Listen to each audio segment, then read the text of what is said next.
Assalamualaikum warahmatullahi wabarakatuh. Selamat malam semuanya. Selamat datang kembali di Ilau Bercerita. Dan semoga teman-teman selalu dalam keadaan sehat walafiat ya, tanpa kekurangan satu apapun. Amin amin ya robbal alamin. Dan pada kesempatan yang baik ini, untuk Ilau Bercerita kita akan menginformasikan bahwa yang biasanya kita upload jam 10 malam, kita akan upload di jam 9 malam. Jadi kita mundur 1 jam karena banyak yang jam 10 malam itu di jam istirahat ya. Jadi oke lah kita mundurin aja ke jam 9 malam. Dan pada kesempatan malam hari ini kita akan membawakan satu kisah horor misteri dari ujung Sumatera. Wow, semakin penasaran kan teman-teman? Dan sebelum masuk ke dalam kisahnya, buat teman-teman mungkin yang baru bergabung, ya bisa diklik dulu tombol merah subscribe-nya, jangan lupa lonceng notifikasinya dinyalakan, agar teman-teman selalu mendapatkan notifikasi dari konten-konten yang akan kami upload selanjutnya. Gak pakai berlama-lama lagi, langsung kita masuk ke dalam kisah. Masuk ke dimensi lain. Kisah Bang Agam menikah dengan jin. Ya sudah, kalau begitu kau nikah saja sama Demit, bentak Cik Man kepada Bang Agam sambil menggembrak meja yang ada di depannya. Hal tersebut dilakukannya karena Cik Man sudah sangat kecewa atas sikap Bang Agam yang sudah beberapa tahun ini berubah menjadi temperamental kepada ayah dan juga ibunya. Cik Man, yang merupakan salah seorang pensiunan tentara, adalah seorang ayah yang selalu mendidik anak-anaknya untuk disiplin dan selalu bertanggung jawab. Tidak jarang, anak-anak dari Cik Man itu mendapatkan pukulan hanya karena sedikit saja melakukan kesalahan. Dan hal itu pastinya sangat membekas di hati dan juga pikiran mereka, dan mungkin menjadi sifat keras dari Bang Agam juga disebabkan akan hal itu. Karena didikan keras dari Cik Man itulah Bang Agam menjadi orang yang sangat keras dan tegas. Ya, Bang Agam yang berprofesi sebagai guru seringkali menghukum murid-muridnya, bahkan sampai memukulnya ketika para murid melakukan kesalahan. Bang Agam menjadi sosok yang sangat berbeda dari keluarga Cik Man.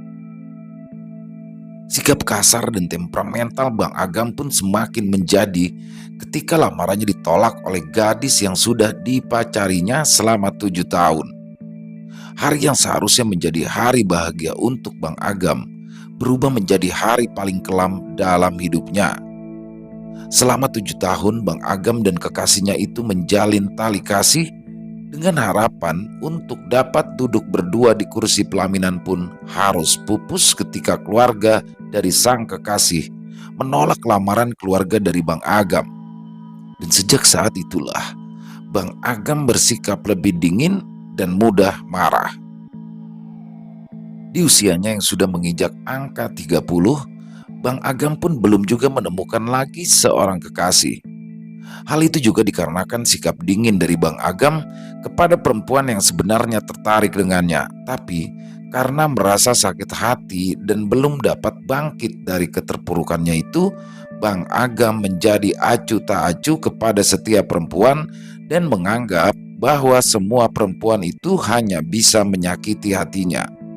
Setelah perdebatan sengit dengan Cik Man, Bang Agam pun lalu memutuskan untuk pindah ke rumah yang baru saja dibelinya dengan uang hasil tabungannya.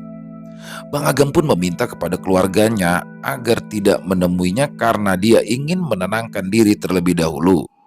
Tapi ibu Bang Agam yang bernama Cik Mai, hingga hampir setiap harinya Cik Mai minta diantarkan oleh anak perempuannya yang bernama Maulida untuk ke rumah Bang Agam, sekedar untuk mengantarkan makanan. Dan masih mencoba meyakinkan Bang Agam jika suatu saat nanti pastilah akan ada perempuan baik yang akan menjadi istrinya.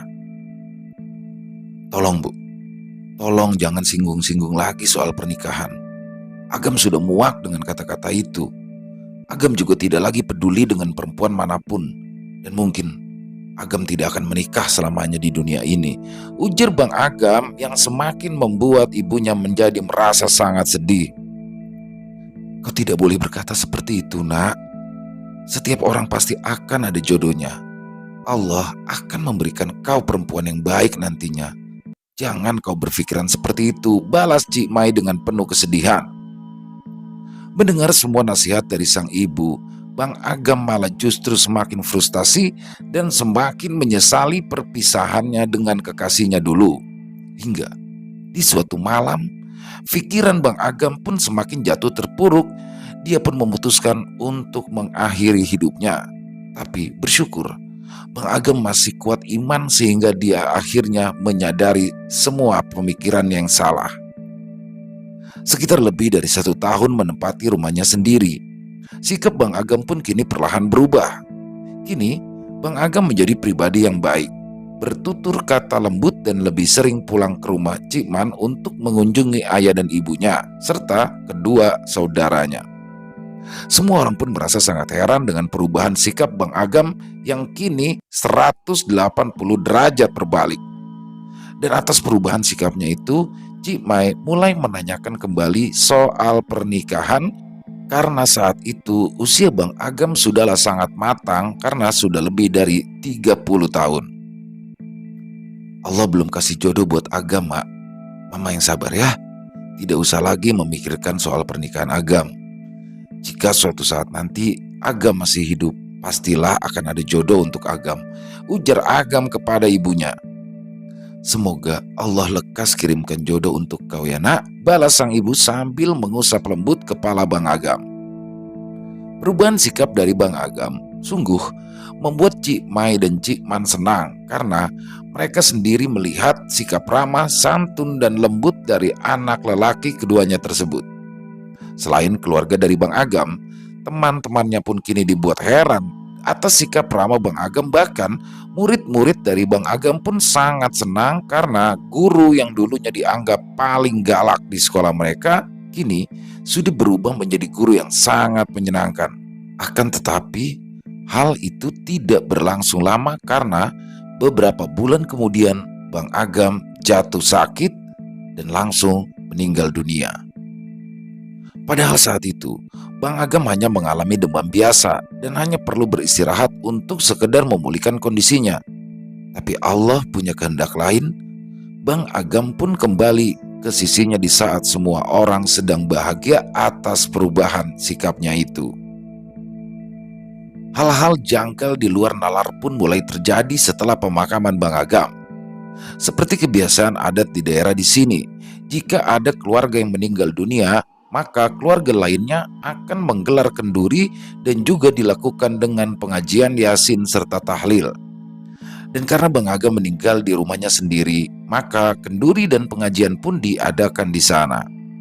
Sore sebelum maghrib tiba, kenduri yang dilakukan sesuai adat setempat mengharuskan pihak keluarga untuk menaruh makanan di sebuah kamar kosong dan kamar tersebut harus ditutup bahkan dikunci dengan rapat. Makanan yang ditaruh pun harus berupa nasi dan juga gulai atau kari kambing. Tapi anehnya, semua makanan yang ada di dalam kamar tersebut berjatuhan dari atas meja walaupun kala itu tidak ada yang menyentuh sama sekali. Setelah selesai kenduri, di saat ketua adat kampung sedang memintakan maaf Bang Agam kepada para saudara dan juga para tetangga serta semua kawan-kawannya, tiba-tiba saja semua bingkai foto Bang Agam yang berada di dinding ataupun yang ada di atas meja dan juga lemari berjatuhan dengan sendirinya. Sontak, semua orang yang berada di rumah milik Bang Agam pun dibuat bingung dengan kejadian tersebut. Bingkai-bingkai foto yang berjatuhan tersebut pun pecah, bahkan ada orang yang terluka di bagian keningnya ketika tertimpa bingkai tersebut. Kejadian itu pun sempat menjadi buah bibir di kampung kami, dan kejadian-kejadian aneh tersebut dikait-kaitkan dengan hal gaib lainnya seperti pesugihan, tumbal, dan lain sebagainya. Setelah 7 hari acara kenduri dan juga pengajian, rumah Bang Agam pun lalu dibiarkan kosong hingga di bulan berikutnya ada pasangan suami istri yang merupakan keturunan Tiongkok mengontrak rumah milik Bang Agam tersebut. Setelah ditempati, rumah milik Bang Agam itu pun dibuatkan tempat sembahyang untuk keluarga mereka. Akan tetapi, baru saja menempati rumah tersebut dalam waktu 1 malam, keluarga itu memutuskan untuk pergi dari rumah tersebut. Ya, mereka merasakan kejadian-kejadian janggal sewaktu mereka berada di dalam rumah milik Bang Agam itu. Berawal dari tempat sembahyang yang berupa meja dengan sajian buah-buahan dan juga dupa yang ada di ruang tengah. Tepat pada pukul 12 malam, terdengar suara benda-benda yang terjatuh dari atas meja. Setelah sang suami dari pasangan tersebut melihat keluar kamar, orang itu dikejutkan oleh sosok perempuan berambut panjang yang sedang menghancurkan tempat sembahyang mereka. Bahkan, benda-benda itu berterbangan menyerangnya hingga akhirnya sang pria itu masuk ke dalam kamarnya kembali dan mengunci rapat pintu kamar tersebut. Teror bagi pasangan itu pun tidak berhenti sampai di situ. Pintu kamar mereka diketuk dengan kencang oleh sosok makhluk gaib yang berwujud perempuan tadi.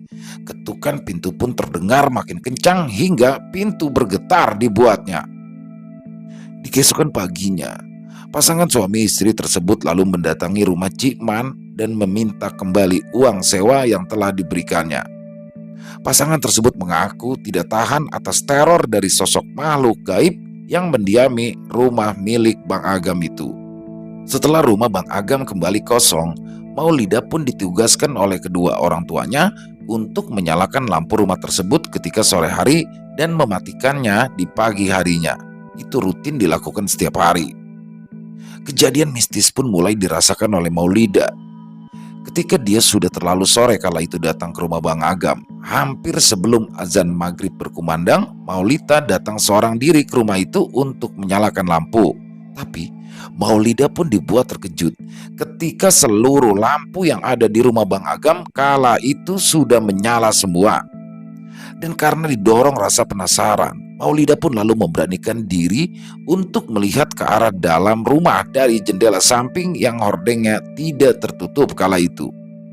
Setelah Maulida sampai di samping rumah Bang Agam, Maulida dibuat terkejut ketika ia melihat sosok perempuan berambut panjang sedang duduk di sofa ruang tamu bersama beberapa anak kecil yang terlihat duduk berjejer di samping perempuan tersebut. Maulida yang sangat terkejut melihat pemandangan aneh tersebut segera pergi dari tempatnya berdiri dengan tubuh bergetar dan detak jantung yang tak karuan. Maulida pun memaksakan diri menaiki sepeda motor yang dibawanya ke rumah Bang Agam tadi. Sesampainya di rumah, Maulida pun menceritakan apa yang tadi ia lihat kepada ayah dan ibunya. Akan tetapi Cik Man dan Cik Mai sama sekali tidak mempercayai apa yang diceritakan oleh Maulida. "Kamu itu mungkin hanya berhalusinasi, Dak. Mana mungkin ada anak-anak sebanyak itu di rumah Agam," ujar Cik Mai yang malah menertawai anak perempuannya tersebut. "Wah, ibu ini tak percaya apa yang aku katakan. Besok-besok aku tak mau lagi pergi ke rumah abang," balas Maulida yang merasa kesal karena apa yang dialaminya tidak sedikit pun mendapat tanggapan dari ayah dan juga ibunya. "Besok malam, coba kita menginap di sana ya," ujar Cik Mai. "Kalau ayah dan ibu ikut aku mau, tapi kalau tidak malaslah," balas Maulida sambil berlalu menuju ke dalam kamarnya. Dan pada keesokan harinya berangkatlah semua keluarga Cik Man menuju ke rumah milik Bang Agam. Dan sekitar pukul 9 malam, Cik Man yang merasa tidak enak badan pun lalu mengajak Cik Mai untuk pulang. Awalnya Maulida enggan untuk tidur di rumah milik Bang Agam itu jika hanya berdua dengan Ridwan sang adik, tapi setelah Ridwan meyakinkan kakaknya itu, akhirnya Maulida pun mau menginap di rumah yang menurut Maulida sudah seperti rumah hantu. Di malam pertama Maulida dan Ridwan menginap, tidak ada kejadian aneh yang mereka berdua rasakan. Semuanya terasa aman, hanya saja suhu udara di rumah itu terasa sangat panas. Dan karena tidak mendapati hal-hal aneh, Maulida pun mulai berani untuk berada sendirian di rumah itu. Karena sudah merasa nyaman, Maulida pun memutuskan untuk tidak pulang hari itu. Di malam kedua, Maulida yang berada sendirian di rumah Bang Agam pun mengalami kejadian aneh hingga membuatnya merasa ketakutan. Maulida yang sedang mengalami menstruasi pun mengganti pembalutnya dengan pembalut yang baru. Tapi karena merasa takut sendirian berada di kamar mandi, Maulida pun lalu membiarkan pembalut kotornya di dalam kamar mandi tanpa mencuci terlebih dahulu. Setelah itu, Maulida pun kembali ke dalam kamar yang ditempatinya dan mulai membaringkan diri di atas tempat tidur. Sekitar jam 2 malam, Maulida merasakan sesak nafas dan lehernya seperti ada yang mencekik. Maulida pun lalu meronta-ronta dan berusaha keras untuk melepaskan diri. Lehernya terasa sakit dan panas. Maulida merasa melihat seperti sosok perempuan berambut panjang yang duduk mencekik lehernya. Ketika Maulida hampir menyerah dan merasa mulai kehilangan kesadarannya, sosok perempuan yang tadi sudah mencekiknya itu tiba-tiba saja menghilang hingga membuat Maulida tersentak dan berusaha menghirup nafas dalam-dalam. Ketika rasa sakit di lehernya mulai menghilang, Maulida pun mendapati sesuatu yang berbau amis di lehernya, dan betapa terkejutnya dia ketika sekarang di lehernya telah menempel pembalut bekas yang tadi ia letakkan di dalam kamar mandi. Setelah pukul 3 pagi, Maulida pun memberanikan diri untuk mencuci pembalut tersebut dan membuangnya di tempat sampah. Maulida yang tadinya ingin menceritakan kejadian yang dialaminya tadi malam pun merasa malu, karena biar bagaimanapun pembalut yang mencekik lehernya itu adalah pembalut kotor yang memang sengaja ia tinggalkan di dalam kamar mandi. Kejadian mengerikan pun berlanjut pada hari berikutnya, di mana Maulida yang malam itu akan ditemani Cik Mai menginap. Sore menjelang maghrib, Maulida kala itu masih berada di halaman belakang rumah Bang Agam. Entah apa yang sedang dilakukan sore itu. Dan ketika azan maghrib berkumandang, Maulida yang sedang duduk bersantai di sebuah kursi panjang pun mengalami lagi kejadian yang membuatnya bingung. Ketika Maulida sedang duduk dan azan terdengar, tiba-tiba saja wajah Maulida basah kuyup seperti ada seseorang yang menyiramnya. Padahal sore itu hanya dia sendiri yang ada di tempat itu. Menyadari adanya hal ganjil, Maulida pun segera berlari ke dalam rumahnya lalu mengunci pintu belakang rumah tersebut. Maulida yang merasa ketakutan pun menceritakan apa yang baru saja dia alaminya kepada Cik Mai. Tapi Maulida kala itu justru ditertawakan oleh ibunya karena tubuh bagian atasnya basah kuyup. "Kau ini macam anak-anak saja. Main apa kau tadi di belakang rumah?" tanya Cik Mai sambil menahan tawanya. Dan Cik Mai pun meminta Maulida untuk mandi lagi dan mengganti pakaiannya. Ketika malam tiba, Maulida dan Cik Mai pun tidur di dalam kamar yang sama, dan kejadian yang sungguh tidak masuk akal pun mulai menimpa keduanya secara bersamaan. Walaupun itu hanyalah sebuah mimpi, di dalam mimpinya itu Cik Mai dan Maulida bermimpi bertemu dengan sosok perempuan berambut panjang dengan gaun putih bersih sedang menyisiri rambutnya. Maulida pun sangat terkejut karena dia memang seolah pernah melihat sosok wanita tersebut ketika dulu dia ingin menyalakan lampu di rumah itu. Di dalam ruangan keluarga milik Bang Agam tersebut, Cik Mai dan Maulida akhirnya bisa mengetahui apa yang sebenarnya terjadi dengan Bang Agam ketika mereka berdua dapat berkomunikasi dengan sosok perempuan dari bangsa jin itu. "Maaf nak, anak ini siapa?" tanya Cik Mai dengan lembut kepada sosok perempuan cantik dengan wajah pucat dan rambut panjang yang terurai itu. "Namaku Humaira, Bu. Aku dari bangsa jin muslim," jawab sosok perempuan misterius itu. "Lalu apa yang sedang anak lakukan di sini? Apakah anak ini penunggu rumah ini ataukah anak ini datang ke rumah ini karena rumah ini sudah lama kosong?" tanya Cimai lagi. "Aku bukan penghuni asli tempat ini dan aku juga bukan pendatang, Bu. Tapi aku ini adalah istri dari anak ibu yang bernama Agam," jawab sosok perempuan dari bangsa gaib tersebut. Jawaban dari sosok yang bernama Humaira itu sontak membuat Cik Mai dan Maulida terkejut sekaligus bingung. Mereka berdua jelas tidak mempercayai apa yang telah dikatakan oleh sosok tersebut. Apakah anak ibu yang bernama Agam ikut menjadi bangsamu saat ini, nak?" tanya Cik Mai lagi. "Karena kami merasa ada yang aneh dengan kematian anak kami. Dia itu hanya sakit di pagi hari, lalu pada siang harinya dia sudah meninggal dunia," imbu Cik Mai lagi. "Tidak, Bu. Bang Agam sudah kembali ke sisinya. Bang Agam tidak ikut ke alamku," jawab Humaira yang membuat Cik Mai dan Maulida semakin bingung. Kami tidak mengerti, nak. Anak ini bangsa gaib, sedangkan Agam, anak ibu, adalah manusia biasa. Lalu tadi anak bilang sudah menikah dengan Agam. Kami jadi bingung, balas Cimai lagi. Sewaktu Bang Agam pindah ke rumah ini, aku melihat Bang Agam merasa sangat putus asa. Bahkan Bang Agam sempat ingin mengakhiri hidupnya melalui cara bunuh diri. Tapi aku berhasil menggagalkannya dan membuatnya sadar. Hingga perlahan Bang Agam menjadi pribadi yang periang, ramah dan santun. Bang Agam pun sudah mulai terlihat baik, tidak cepat marah, tidak berperilaku kasar kepada siapapun. Ujar Humaira menjelaskan. Subhanallah, kau tahu semua tentang Agam. Kau tahu semua tentang anakku, balas Cimai dengan mata yang mulai berkaca-kaca. Tapi, apakah benar jika Agam tidak bersamamu sekarang, nak? Tanya Cimai lagi. Tidak, Ibu. Bang Agam memang sudah lama meninggal. Kini aku dan Bang Agam pun harus berpisah, jawab Humaira. Bang Agam meninggalkan 9 anak, Bu. Karena selama kami menikah, kami dikaruniai 9 orang anak. Imbu Humaira sambil menunjukkan 9 orang anak yang masih kecil-kecil yang kini sudah duduk berjajar di sampingnya. Allahu Akbar. Ini tidak mungkin. Ini tidak mungkin, balas Cimai sambil menangis. Setelah itu, Cimai dan Maulida pun terbangun secara bersamaan dari tidurnya. Mereka saling beradu pandang tanpa bisa berkata-kata lagi. Setelah selesai melaksanakan sholat subuh, Cimai dan Maulida pun kembali ke rumah mereka dan menceritakan apa yang sudah mereka alami semalam.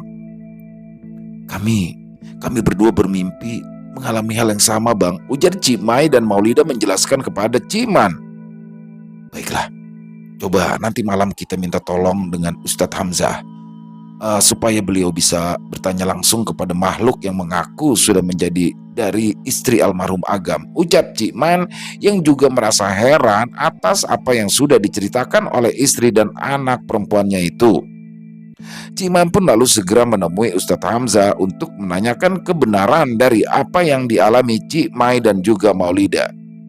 Ciman juga meminta langsung kepada Ustadz Hamzah untuk datang ke rumah Agam agar dapat berinteraksi langsung dengan sosok makhluk gaib yang mengaku bernama Humaira dan juga mengaku sudah menjadi istri dari almarhum Agam. Setelah sore hari tiba, Ciman, Cimai, Maulida dan Ridwan pun pergi ke rumah Bang Agam. Sesampainya di sana, mereka membersihkan rumah Bang Agam sambil menunggu kedatangan Ustadz Hamzah. Dan setelah melaksanakan ibadah sholat maghrib, Ustadz Hamzah pun datang ditemani oleh muridnya yang bernama Bang Faris. Sesampainya Ustadz Hamzah di rumah Bang Agam, beliau kala itu bersama Bang Faris pun mulai melihat-lihat seluruh ruangan yang ada di rumah almarhum Bang Agam. Sepertinya benar, Ciman. Ada sosok makhluk dari bangsa jin di rumah ini, tapi memang jin itu jin muslim, ujar Ustadz Hamzah yang sontak membuat keluarga Ciman terkejut. Bisa saya berkomunikasi langsung dengan makhluk itu, Ustadz? Tanya Ciman kepada Ustadz Hamzah. Insya Allah bisa, Ci. Nanti kita adakan mediasi dengan sosok tersebut melalui tubuh seseorang yang ada di sini, balas Ustadz Hamzah lagi. Ustadz Hamzah dan Bang Faris pun mulai berdoa. Ciman dan yang lainnya pun juga diminta untuk terus berzikir di dalam hatinya masing-masing. Dan beberapa saat kemudian tubuh Maulida bergetar hebat dan mulai kehilangan kesadarannya. Ustadz Hamzah pun segera meminta Cimai dan Ridwan untuk memegangi tubuh Maulida. Assalamualaikum, ujar Ustadz Hamzah kepada sosok yang berada di dalam tubuh Maulida. Waalaikumsalam, balas Maulida dengan suara serak dan parau. Apa benar ini dengan Humaira? Tanya Ustadz Hamzah. Iya Pak Ustadz, saya Humaira, istri dari pemilik rumah ini, jawab sosok yang ada di dalam tubuh Maulida itu. Sontak Ciman dan juga Ridwan merasa terkejut mendengar jawaban dari sosok tersebut. Mana mungkin anakku menikahi sosok jin? Jangan bergurau kau setan, ujar Ciman yang mulai tersulut emosi. Apakah Bapak lupa dengan ucapan Bapak waktu itu? Jawab sosok Humaira yang ada di dalam tubuh Humaira. Ucapan apa? Tanya Ciman dengan tatapan mata tajam. Ketika Bapak dan Bang Agam berdebat, Bapak sudah berucap sesuatu kepada Bang Agam, jawab Humaira menjelaskan. Ya sudah, kalau begitu kau nikah saja sama Demit. Itu kan, itu yang Bapak ucapkan kepada Bang Agam. Ibu Humaira yang membuat Cik Man langsung terdiam dan merasa sangat bersalah. Apakah benar Agam sudah meninggal dunia? Bukannya pindah ke alammu? Tanya Ustadz Hamzah langsung menggali lagi informasi dari sosok Humaira. Benar Pak Ustadz, Bang Agam meninggal dan saya pun kelak akan meninggal juga, jawab Humaira dengan tegas. Tiap-tiap yang berjiwa pasti akan mati. Kemudian hanya kepada Allah lah kamu akan kembali. Ibu Humaira yang mengutip salah satu isi surah dalam Al-Quran. Masya Allah, jadi benar bahwa kau ini adalah sebangsa jin dari golongan muslim, ujar Ustadz Hamzah.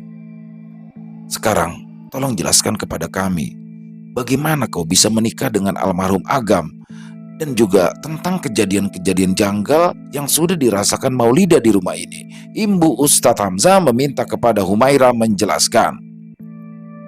Aku bertemu Bang Agam sudah sejak lama.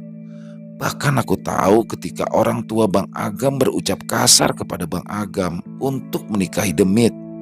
Dan sejak saat itulah Bang Agam memutuskan untuk pindah ke rumah ini, ujar Humaira mulai menjelaskan kepada semua orang yang ada di rumah itu. Di rumah ini, Bang Agam mengalami rasa kecewa dan putus asa Pak Ustadz. Beliau hampir saja bunuh diri di malam itu. Alhamdulillah saya bisa mencegahnya dan mulai menemuinya secara langsung. Ibu Humaira lagi. Secara perlahan, saya menasihati Bang Agam untuk tidak berputus asa dari rahmat Allah karena Allah sangat membenci orang yang kufur nikmat. Dan secara perlahan, Bang Agam pun sadar, berubah menjadi pribadi yang lebih baik lagi. Jelas Humaira yang masih berada di tubuh Maulida. Dan karena merasa yakin, akhirnya Bang Agam pun memutuskan untuk menikahi saya. Dan selama saya hidup berumah tangga dengan Bang Agam, kami dikaruniai 9 anak Pak Ustadz. Ibu Humaira lagi. Sampai akhirnya Bang Agam pun jatuh sakit lalu meninggal dunia. Saya pun juga merasa sedih karena ditinggalkan oleh orang yang sangat saya sayangi Pak Ustadz, ucap Humaira sambil menangis. Apa yang sudah Humaira jalani bersama dengan Nak Agam adalah sesuatu yang tidak diperbolehkan agama. Merujuk pada salah satu surah dalam Al-Quran yang artinya Allah menjadikan bagi kamu istri-istri dari jenis kamu sendiri. Sebagian ulama juga memakruhkan, tapi semua sudah terjadi. Dan saat ini Nak Agam telah kembali menghadap Tuhannya. Dan sebaiknya tolong Humaira tidak lagi mengganggu keluarga Cik Man dengan menakut-nakuti mereka, ujar Ustadz Hamzah. Terima kasih atas penjelasannya Pak Ustadz. Saya tidak pernah berniat untuk menakut-nakuti Maulida. Saya hanya memperingatinya untuk tidak melakukan hal-hal buruk. Dan saya juga mencoba untuk menasehati dia Pak Ustadz, jawab Humaira. Jadi hal-hal ganjil yang terjadi di rumah ini kau juga yang melakukannya, tanya Ustadz Hamzah. Saya yang menumpahkan kari kambing yang sudah ditaruh di kamar untuk sajian. Saya juga yang menjatuhkan foto-foto almarhum Bang Agam ketika Pak Ustadz memintakan maaf beliau kepada orang tua saudara, teman dan juga kerabat. Saya merasa kecewa dengan keadaan karena sebagai istri dari Bang Agam saya tidak disebut di situ, jawab Humaira lagi sambil menangis. Saya sengaja menumpahkan kari kambing di dalam kamar itu karena itu adalah perbuatan yang salah. Memberikan makanan kepada makhluk gaib secara sengaja adalah perbuatan yang dilarang dalam Islam Pak Ustadz. Saya juga lah yang mengusir orang yang mencoba tinggal di sini karena saya tidak suka ada kemusyrikan di rumah ini, ucap Humaira lagi. Maksudmu, kemusyrikan apa yang telah dilakukan orang itu? Dia sudah membuat tempat ibadahnya dengan sesajian untuk menyembah makhluk. Orang itu sudah menyekutukan Tuhan yang menciptakan alam semesta ini. Saya tidak berkenan. Akhirnya saya mengusir dia dengan menghancurkan tempat ibadahnya serta menakut-nakutinya malam itu, jawab Humaira tegas. Pantas saja, pasangan suami istri itu hanya betah 1 malam di rumah ini. Kita itu harus saling menghargai perbedaan agama, wahai jin Humaira, saut Cik Man yang juga merasa kesal atas penjelasan dari Humaira tersebut. Katakan yang hak dan yang batil itu batil, Pak. Saya tidak pernah mengizinkan siapapun melakukan kemusyrikan di rumah ini karena rumah ini adalah rumah suami saya, jawab Humaira tegas. Lalu, apakah benar kau juga yang sudah mencekik Maulida? Tanya Cimai lagi kepada sosok Humaira yang masih berada di dalam tubuh Maulida. Saya hanya ingin memberitahunya bahwa kotoran darah itu hendaklah harus dibersihkan dan dibuang dari dalam rumah. Karena jika tidak, maka akan mengundang sosok-sosok makhluk gaib atau jin-jin kafir yang dapat mengganggu manusia, jawab Humaira tegas. Lalu, kau juga yang membuat pakaian Maulida basah di saat sore kemarin, tanya Cimai lagi. Benar, Bu. Saya hanya memberitahu, jika di waktu menjelang maghrib janganlah kau berada di luar rumah, karena saat matahari tenggelam dan berganti malam, disitulah makhluk-makhluk gaib jahat mulai berkeliaran. Saya juga yang membuat Maulida terjatuh ketika dia membeli makanan di malam hari itu, karena sebelumnya dia telah mengusir dan menendang seekor kucing yang meminta sedikit makanan darinya. Saya hanya ingin memberitahunya bahwa di saat itu kucing yang ditendangnya sedang kelaparan, dan akhirnya Maulida pun merasakan rasa yang sama seperti yang dirasakan kucing itu. Baiklah kalau begitu. Sejatinya manusia memang hidup berdampingan dengan makhluk Allah yang lain, dan juga terkadang manusia harus bersinggungan langsung dengan bangsa jin. Jadi sebaiknya kita harus berhati-hati dalam berucap dan juga bertindak. Bukan begitu, Cikman? Ujar Ustadz Hamzah sambil tersenyum kepada Cikman. Saya mengaku salah, Ustadz. Saya berjanji akan memperbaiki diri dan tidak akan mengulangi kesalahan-kesalahan yang dulu pernah saya lakukan, ujar Cikman kepada Pak Ustadz. Terkadang apa yang kita ucapkan akan menjadi kenyataan karena setiap kata adalah doa. Jadi lebih bijaklah dalam berbicara, imbus sosok Humaira lagi.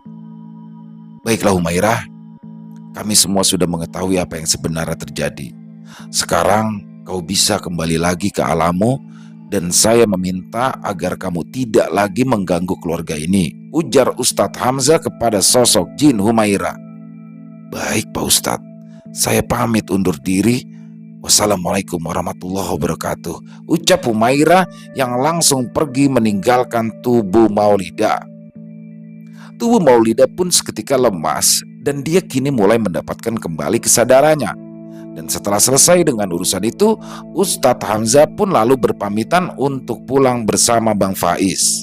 Ustadz Hamzah kala itu juga berpesan kepada Cikman dan keluarganya untuk selalu bersikap baik di rumah almarhum Agam karena beliau yakin bahwa sosok jin muslim yang bernama Humaira itu ada dan masih terus ada di dalam rumah ini karena dia sudah menganggapnya jika itu sebagai rumahnya sendiri. Dia memiliki 9 anak dan saya sangat yakin jika dia akan tetap tinggal di rumah ini karena memang rumah ini adalah rumah milik almarhum suaminya, ujar Ustadz Hamzah. Tapi benarkah Agam meninggal secara sempurna, Pak Ustadz?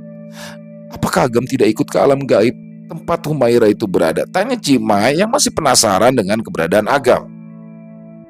Benar Cimai, Agam sudah meninggal dunia dan tidak ikut ke alam jin bersama Humaira. Karena pada dasarnya jin juga akan mengalami kematian sama seperti kita manusia, jawab Ustadz Hamzah menjelaskan. Insya Allah Humaira sudah berkata jujur kepada kita, imbuh Ustadz Hamzah lagi. Baiklah Pak Ustadz, kalau begitu insya Allah kami ikhlas dan merelakan Agam, balas Cimai sambil menangis. Sebaiknya memang begitu Ci, ikhlaskan kepergian Agam supaya dia tenang di alamnya. Kita semua telah mendengar penjelasan dari sosok jin yang bernama Humaira tadi. Dan sebaiknya kita ambil saja hikmah baik dari semua kejadian-kejadian yang sudah menimpa keluarga ini. Dan semoga dengan adanya kejadian ini, iman kita semakin bertambah kepada Allah serta menjauhkan kita dari kemusyrikan, imbuh Ustadz Hamzah lagi. Dan setelah kejadian malam itu, seluruh keluarga Ciman pun perlahan memperbaiki diri.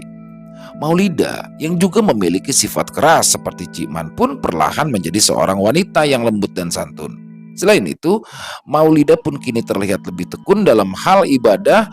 Maulida pun juga banyak bersedekah dengan uang yang didapatnya dari hasil suaminya bekerja. Hingga suatu hari, sosok Humaira pun mendatangi lagi Maulida di rumah Bang Agam. Maulida bersama kesembilan anaknya menampakkan diri langsung di hadapan Maulida. Humaira terlihat sangat cantik dengan wajah yang berseri-seri, sama seperti kesembilan anaknya yang mulai tumbuh besar. Humaira dan kesembilan anaknya itu tersenyum bahagia kepada Maulida. Sepertinya Humaira tahu bahwa kini Maulida telah memperbaiki diri dan menjadi orang yang lebih baik lagi. Tidak hanya merubah sikap Bang Agam, Humaira pun merubah semua sikap keluarga Cik Man secara tidak langsung. Cik Man yang berperangai keras pun kini menjadi lebih lembut dan lebih baik. Cik Man sudah jarang berkata kasar kepada siapapun. Begitu juga dengan Cik Mai dan juga Ridwan, mereka pun ikut berubah menjadi lebih baik lagi. Sejak menampakkan diri langsung di depan Maulida, sosok Humaira pun belum lagi datang menyapa Maulida, Cik Mai maupun keluarga yang lain yang ada di rumah milik almarhum Bang Agam. Kisah ini dialami langsung oleh keluarga kami. Tidak ada niat sedikit pun untuk menceritakan keburukan dari seseorang. Tujuan kami berbagi kisah adalah untuk berbagi pengalaman yang bersinggungan dengan hal-hal gaib. Dan semoga ada pembelajaran yang dapat diambil dari kisah ini. Selesai. Wow, luar biasa. Kisah yang sangat keren ya dan unik. Kisah ini unik. Baru pertama kalinya kita bawakan di channel ini. Jadi menikah dengan jin, tapi itu sekali lagi ya atas pengakuan dari jinnya. Dan kisah yang luar biasa ini dikirimkan oleh salah satu subscriber kita yang bernama Sheryl. Halo Sheryl dari Jakarta Timur, dari Klender ya. Terima kasih atas kiriman kisah yang luar biasa dan banyak sekali ya hikmah yang bisa kita ambil dari sini. Di balik semua kisah tadi, sekali lagi ini kisah nyata ya. Jadi mungkin buat teman-teman untuk percaya atau tidaknya kami kembalikan, kami tidak mau menggiring apapun. Intinya ini adalah kisah nyata, tapi untuk percaya atau tidak kami kembalikan kepada pendengar masing-masing. Tapi di sini saya ingin mengambil satu poin penting yaitu adalah ketika ucapan adalah doa. Jadi mungkin karena orang tuanya yang marah ya, Cik Mannya saat itu marah, akhirnya ucapan itu terlontar begitu saja. Ucapannya terlontar begitu saja, menikah saja dengan demit, akhirnya kejadian. Jadi kadang-kadang kita orang tua ya ketika marah sama anak, memang ketika anak kita lagi bandel-bandelnya tuh kadang suka kelepasan mengucapkan kata-kata yang tidak seharusnya kita ucapkan. Jadi ini semoga kisah ini dengan dibawakan kisah ini bisa menjadi rem ya, bisa menjadi rem buat kita yang mana itu kata-kata adalah doa, apalagi kata-kata yang diucapkan oleh orang tua kepada anaknya. Doa orang tua itu dikabul. Jadi kita semoga bisa mengambil hikmah dari kisah yang luar biasa tadi, dan semoga kisah tadi bisa menghibur para teman-teman, khususnya para pecinta penikmat horor, dan lebih khususnya lagi kepada para subscriber dari Ilo Bercerita. Sekali lagi kami ingatkan untuk Ilo Bercerita kita mundur 1 jam, yang biasanya di jam 10 malam kita upload sekarang jam 9 malam. Semoga bisa menemani aktivitas teman-teman ya menjelang istirahatnya. Itu aja, dan silakan yang punya komentar lain bisa tulis di kolom komentar ataupun hanya sekedar saling menyapa. Insya Allah kami akan membalasnya satu persatu. Dan buat yang suka dengan videonya bisa diklik tombol like-nya, tombol jempolnya, atau di-share juga dong videonya, boleh ke teman-teman yang lain agar teman-temannya ikut merasa terhibur. Dan buat yang baru bergabung atau yang sudah lama bergabung tapi lupa nih ternyata, oh iya belum subscribe ya, bisa diklik dulu tombol merah subscribe-nya. Jangan lupa lonceng notifikasinya dinyalakan agar teman-teman selalu mendapatkan notifikasi dari konten-konten yang akan kami upload selanjutnya. Dan mungkin buat teman-teman ya yang ingin seperti Sheryl, yang ingin kisahnya dibawakan di channel-channel kami, silahkan bisa dikirimkan kami untuk kisahnya yang bertemakan horor misteri, yang diangkat dari kisah nyata, pengalaman pribadi, bisa dikirimkan ke kami. Bebas ya, dalam bentuk tulisan boleh, dalam bentuk rekaman suara boleh, senyamannya teman-teman aja ya. Silakan bisa dikirimkan ke nomor telepon yang ada di bawah sini. Dan buat teman-teman mungkin yang sudah mengirimkan kisah tapi belum kita bawakan, harap bersabar ya, karena harus melalui proses penggarapan dulu agar lebih nyaman didengar sama teman-teman yang lain. Oh iya, aduh sampai lupa nih. Untuk penggarapan kisah kali ini saya dibantu dengan salah satu penulis yang mungkin familiar di teman-teman ya, yaitu Mas Untung Prasetyo. Terima kasih Mas Untung atas pengeditan naskahnya, luar biasa sekali. Menjadi kisah yang lebih enak lagi ya, lebih nyaman lagi didengar sama teman-teman. Dan di akhir kata, saya Ilo mengucapkan permohonan maaf apabila mungkin ada kata-kata saya yang salah, ataupun mungkin ada kata-kata saya yang kurang berkenan di hati teman-teman. Dalam pembawaan kisahnya tadi, saya mohon dibukakan pintu maaf yang seluas-luasnya, karena saya hanyalah manusia biasa, tempatnya salah dan dosa. Dan sampai jumpa lagi di konten-konten kami selanjutnya yang pasti tidak kalah serunya, yang pasti tidak kalah horornya, masih bersama saya Ilo di Ilo Bercerita. Salam sehat selalu untuk kita semua. Amin, amin, ya robbal alamin. Wassalamualaikum warahmatullahi wabarakatuh.